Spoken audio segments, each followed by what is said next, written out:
Have you ever seen a U.S. Postal Service police car and wondered who they are and what they're doing?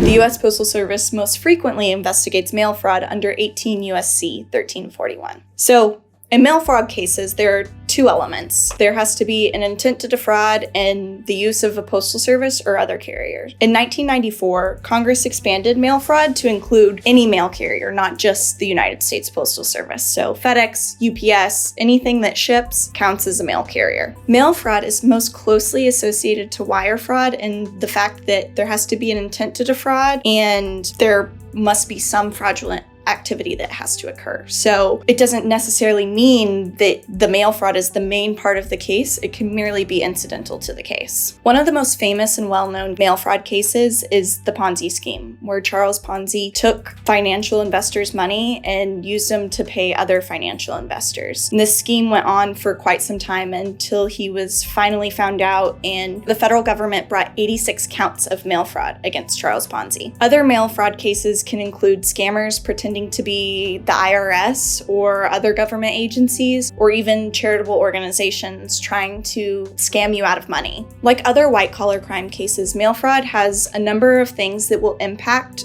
your possible federal sentencing guidelines range, such as the financial hardship on the victims, the amount of the financial loss versus the actual financial loss. Other things that can be included are the type of victim, if they're elderly. For a person with no criminal history, mail fraud can bring charges from the very lowest, 0 to 6 months, all the way up to 15 to 20 years. In cases of mail fraud, it's very complex and it also has a financial aspect. So there's lots of discovery, a paper trail that you have to follow, and countless investigations that have to be done before you can even decide how you want to defend that case. Mail fraud cases are often accompanied by other types of white-collar crimes, such as wire fraud or other white-collar crimes such as that. In those cases, they're very complex and take a lot of time to prosecute. So you need somebody on your side that understands the intricacies of these processes.